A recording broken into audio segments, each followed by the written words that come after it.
Hello homeowners and future homeowners. In this video I'll explain all of the things that are going to happen after a purchase agreement is accepted.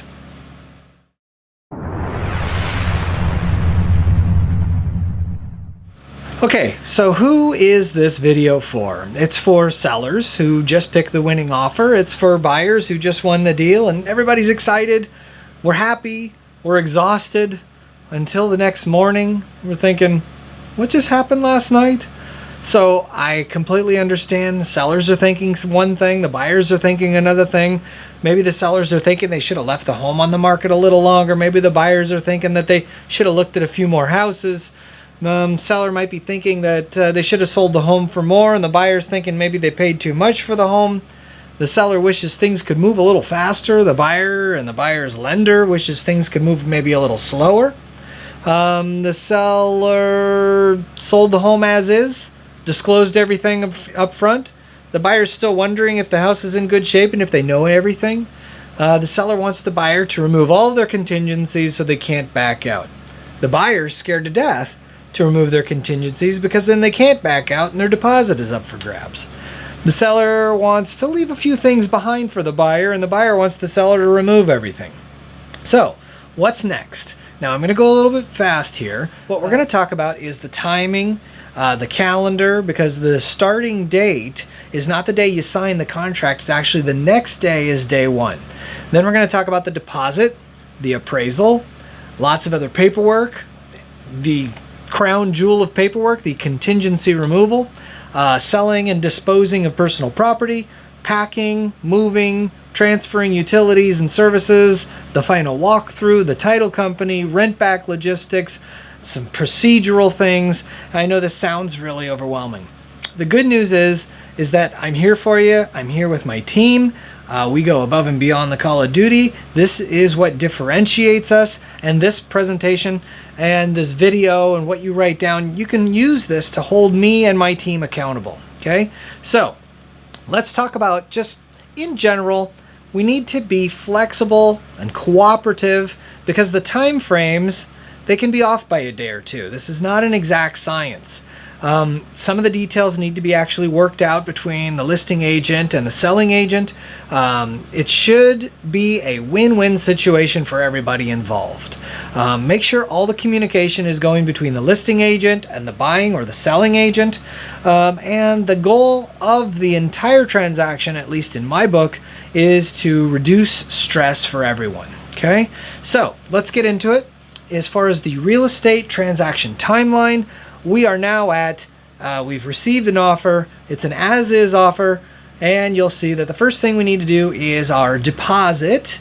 Then we'll be doing our due diligence, and we'll all be driving towards contingency removal. That is the long pole in the tent. There's other videos you can watch about the transaction timeline. But the first thing, as we said, is going to happen is the deposit. So the deposit is 3% of the purchase price, usually. And what that is, it's sort of an upfront good faith money. It's called liquidated damages.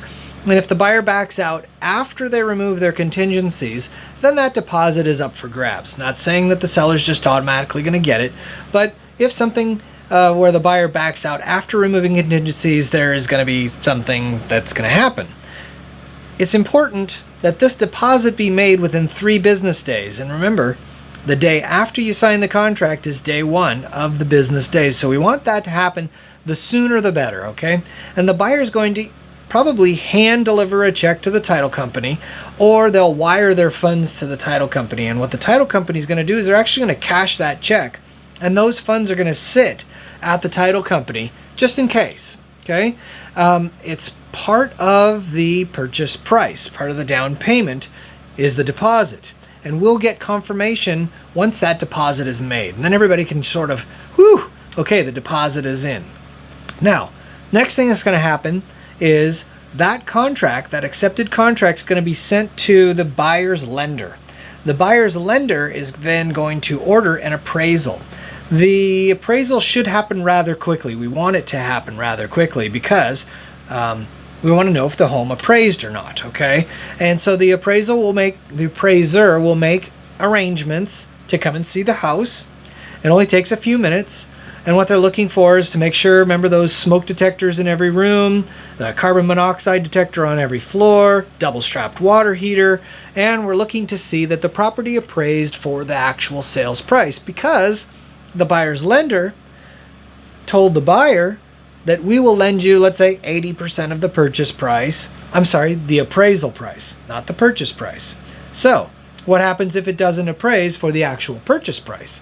Because remember, the lender said, we'll lend you 80% of the appraisal price. Okay, now if the appraisal comes in low or under what the buyer told the seller they were going to purchase the home for, then the buyer's going to actually have to come up with that difference or make some arrangements with the lender.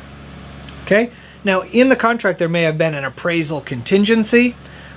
If the home doesn't appraise for that, that is a way for the buyer to back out of the contract. So sellers don't like to see an appraisal contingency in the contract, but most likely, rest assured, the home usually magically appraises for the actual sales price. Okay, once the appraisal has been taken care of, there's going to be some more paperwork that's going to be done. The selling agent or the buyer's agent is going to need to come back to the home to do their agent's visual inspection disclosure, or an AVID. And the buyers actually may accompany the agent to the home, and the agent's going to look around and do a visual inspection about cracks and things, and they'll fill out this AVID. Okay, the buyers, keep in mind, have a right to actually order their own inspections above and beyond the inspections that the seller ordered and gave to the buyer before the offer was accepted. So they have a right to do that. And I'm sure nothing else in addition is going to be found. So because of the AVID, because of maybe some inspections, there's going to be more disclosures to sign. And in fact, some of the disclosures that the seller has signed previously were signed in chronological order, and now it might be time for the seller to sign again. Okay? Now, there may be some repairs that were negotiated in the contract or whatnot. Make sure those repairs and the paperwork that goes along with that are completed before the close of escrow. And remember, we're heading towards the long pole in the tent, the mother of all pieces of paperwork, which is the contingency removal. Okay? And keep in mind also, for sellers and for buyers, there's a small clause in the contract that says, even if the buyers remove their contingencies, but up to 17 days after the purchase agreement is accepted, that buyer can come and go as they please. We're trying to keep that to a minimum because it's really stressful to have the buyers and the sellers keep coming back and forth to see the property. Okay? Now it's time to start selling and disposing of personal property. So we're going to ask the buyers if they want any of this personal property, because only the things that are attached to the home come with the property. Everything that's not attached to the home is called personal property, and that's up to the seller to remove all of their personal property before the close of escrow. But in some cases, the buyers might want some of that. In some cases, the sellers may want to sell some things to the buyers. And there's some things that, you know, they can stay even though they're not attached with the buyer's approval. So there's things like extra tiles to the flooring, maybe some roof tiles or some moldings, some specific things that go with the home, okay? Maybe curtains or surround sound system, sheds in the backyard, the current paint colors so we can do some paint touch-up. And then I know for one thing for sure, that the buyers don't want the seller's household hazardous waste. So it's up to the seller to make an appointment online and bring their household hazardous waste down to the disposal site. Okay? So you can make those appointments online. You can get that information. It's readily available. Now it's time to do some packing and some moving for the sellers and for the buyers, right? So for the sellers, I always tell my sellers, pack for a short-term move and a long-term move, or short-term packing and long-term packing. Short-term packing, let's pretend we're going on vacation for a week. Grab a suitcase, toiletries, things that you might need, just in case your stuff doesn't get there in time, something happens where they can't unpack it. You don't want to be going through that long-term packing stuff. So pack accordingly. And this is your chance, sellers and for buyers, to downsize your home even more than you already have. So this is your opportunity. It's a new chapter and it's time to get rid of some stuff. Okay. And now just a tip, avoid using storage units for more than, say, 2 months. The cost of using a storage locker, some cases, people have storage units for 6 months or a year, and the money they spend on those storage units, you could probably buy all new stuff after you've paid for all of that. I can see for a month or two, but keep it to a minimum if you could, just a tip for you. And then you're going to be getting a moving company because, you know, nowadays, I don't think your friends want pizza to help you move or to paint your house, things like that. So get a mover, interview 2 or 3 movers. Sometimes they're a little flaky and sometimes the prices may vary. And I always tell my sellers that you're probably going to want to vacate the property a week before you close escrow, or the weekend before you close escrow, okay? Because you want the home to be vacant, cleaned, and ready for the walkthrough, and then you're not scrambling, okay? Now, some people are wondering, what do I do with my utilities and all the services and things? So I know you've got gas and electric, garbage and water, cable, phone, internet. You've got homeowners insurance. You've got those transferable warranties, maybe for your roof or your solar system. You've got those ongoing services like your mow and blow guy, your water softener, house cleaners, pest control companies, security systems, things like that. So you're going to want to call all of them, let them know that you're selling the property and that you should be out on X day. And what I always tell my sellers is add an extra day on, okay? And I tell the buyers, add an extra day in advance. So there's some overlap, that's okay. It's pennies on the dollar, but we don't want to have no services on any one day, okay? So think about that. It's going to help you out. Now, 3 to 5 days before we close escrow, there's what's called a final walkthrough. And what that is where the buyers are going to come back in. Preferably the seller has moved out, okay? And what the buyer is doing is assuring that that home is the same condition it was when they purchase it, because maybe they haven't been there in a while, okay? So they're looking for damage that may have happened during the move. They're looking at things that they couldn't see when there was furniture in the property. As a seller, the contract says that it just has to be broom clean. So on expectations on the buyer's part, if you come into the home and it's not immaculate, it's because the contract said that the seller just needed to leave the home in broom clean condition. Okay? Now this final walkthrough is not a contingency of the sale. It's not like the buyer's going to back out. They're just, you know, making sure that nobody damaged anything or did anything crazy on the way out. Okay? Now, I'm not going to be there, okay? And I don't usually suggest that the sellers are there either. It's a time that the buyer and the buyer's agent can just have the house to themselves and make sure that everything's kosher before the close of escrow, okay? Now, there is, speaking of escrow, the title company. And who is the title company? The title company is a neutral third party, and what they do is they ensure that the seller gives and the buyer receives a clean title. And the title company is what they're going to do is for the seller, they're going to order a loan payoff. What they might need is a copy of your trust if you're selling in a trust, seller. They may have to give you, you may have to give them a copy of your trust. What they'll do is they'll pay invoices for you on your behalf, invoices that you may have billed to escrow. And you may also be paying the pest inspection or the home inspection outside of escrow, because sometimes we don't want a red flag to show up in the lender for the buyer's lender.